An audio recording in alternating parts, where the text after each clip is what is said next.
முட்டியை நல்லா ஸ்ட்ராங் ஆக்கிறதுக்கு உங்களுக்கு வலி இருந்ததுனாலும் அந்த வலி இருக்கிறப்ப இதை வந்து ஸ்ட்ரென்தன் பண்ணுறதுக்கு, இல்லை நார்மலாக இருக்குது எனக்கு வலி எதுவுமே இல்லை இருந்தாலும் கொஞ்சம் நான் ஸ்ட்ராங்காக என்னோட நீ பெயின் வராமல் தடுக்கணும் அப்படின்னு நினச்சிங்கன்னா இந்த 7 எக்ஸசைஸ் ரொம்ப சிம்பிள் தான். இதை நீங்கள் செய்யலாம். எத்தனை கவுண்ட்னா நான் ஒரு தடவையும் 3 பண்ணுறேன்.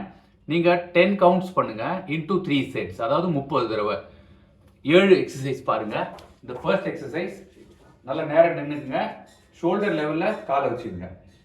இந்த லெவலில் இந்த கால் இருக்கணும். பாதம் நேராக பார்த்த மாதிரி. இடுப்பில் கையை வச்சுட்டு நேராக குனிஞ்சி ஃப்ரண்ட்டில் போயிட்டு இதை ஹீலை தொட்டுட்டு திருப்பி வாங்க. 1 2 3. இப்போ இந்த காலை வச்சு நீங்கள் பண்ணுறப்ப இந்த முட்டியில் உங்களுக்கு லோடு வரும். இப்போ நான் இந்த கால் பண்ணுறேன், இந்த முட்டியில் லோடு வரும் உங்களுக்கு. காலை நல்லா கட்டிக்குங்க ஷோல்டர் லெவலுக்கு. ஹீலை தூக்கி ஃப்ரண்ட்டில் இதை மடக்காமல் 1. இந்த முட்டி மடங்கும், இந்த முட்டி ஸ்ட்ரைட்டாக இருக்கும். 2 3. இது ஃபர்ஸ்ட் எக்ஸசைஸ். செகண்ட் எக்ஸசைஸ் பாருங்கள். இந்த அதே மாதிரி மறுபடியும் ஷோல்டர் லெவலில் நீங்கள் காலை கொண்டுக்குங்க. கொண்டுட்டு நல்லா ஹிப்பில் கை வச்சுட்டு ஹீலை தூக்கிட்டு முட்டியை மடக்கணும். மடக்கி திருப்பி கொண்டு வரணும் கீழே. ஹீல் இப்படி தூக்கிட்டு முட்டியை ஃப்ரண்ட்டில் மடக்கி கொண்டு வரோம், நேராக்குறோம், கீழே இருக்கிறோம். லாஸ்ட் டைம் ஹீலை ரைஸ் பண்ணுங்க, முட்டியை மடக்கி ஃப்ரண்ட்டில் கொண்டு வாங்க, முட்டியை நேராக்குங்க, ஹீலை கீழே. இது செகண்ட் எக்ஸசைஸ். 3 தடவை பண்ணி காமிச்சிருக்கேன். தேர்ட் எக்ஸசைஸ், இந்த கால் ரெண்டையும் இப்படி வச்சுட்டு பின்னங்காலை பின்னாடி கொண்டு போயிட்டு அந்த ஹீலை தூக்கிடுங்க. இந்த ஃப்ரண்ட் லெக் இருக்கு இல்லையா, இது இப்படி இருக்கும். ஃப்ரண்ட் லெக் பின்னங்கால் மடிஞ்ச நிலையிலே இருக்கும்.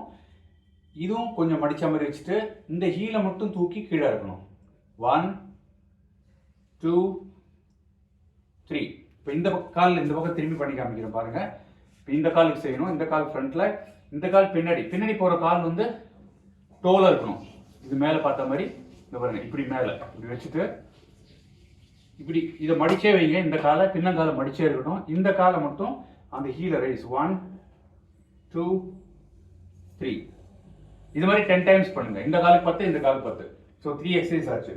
ஃபோர்த் எக்ஸசைஸ், இந்த மாதிரி வாலில் ஸ்குவாட் பண்ணிக்கோங்க. ஸ்குவாட் பண்ணி உட்காந்துக்கிட்டு நல்லா கீழே போயிடுங்க. இது எல் மாதிரி ஷேப் கொண்டு வந்துட்டு காலை கொஞ்சம் லேசாக வச்சுட்டு ரைஸ், இந்த காலை ரைஸ், இந்த காலை ரைஸ், இந்த காலை ரைஸ். இது ஒரு தடவை 10 10. இந்த ஹீலை வந்து மேலே கொண்டு வரணும். இதுதான் உங்களுக்கு ஃபோர்த் எக்ஸசைஸ். ஃபிஃப்த் எக்ஸசைஸ் பாருங்க. காலை ஷோல்டர் லெவலில் வச்சுட்டு இப்படி பின்னாடி கொண்டு போயிட்டு அப்புறம் ஃப்ரண்ட்ல இப்படி back forth, back forth. One more time, back and forth. Next exercise, sixth. நல்லா அப்படி உட்காந்துக்குங்க. உட்காந்துட்டு இந்த டோ மட்டும் ரைஸ் பண்ணணும். 1 2 3. இது மாதிரி 10 டைம்ஸ் பண்ணுங்க. லாஸ்ட் எக்ஸசைஸ் பாருங்க. அது நீ ஸ்ட்ரென்தனிங்காக உள்ளது. ஆன் யுவர் ஃப்ளோர் வந்துடுங்க. வந்துட்டு முட்டியை மேலே தூக்கிடணும். தூக்கிட்டு இதை நேராகணும், திருப்பி கீழே தொடக்கூடாது. திரும்பி கீழே வரப்போ 1 2 3. நான் 3 டைம்ஸ் பண்ணியிருக்கேன் ஒரு எக்ஸசைஸும். நீங்கள் 10 கவுண்ட்ஸ் பண்ணுங்க. டோட்டலி 3 செட்ஸ் பண்ணுங்க. And do it on alternate days. அடுத்தடுத்த நாள் தொடர்ந்து செய்யாதீங்க. திங்கள் பண்ணீங்கன்னா புதன் பண்ணால் வெள்ளி, அந்த மாதிரி பண்ணுங்க. உங்கள் நீ ரொம்ப ஸ்ட்ராங்காக இருக்கும். நீ பெயின் இருந்தாலும் போயிடும். Thank you so much. பாய்.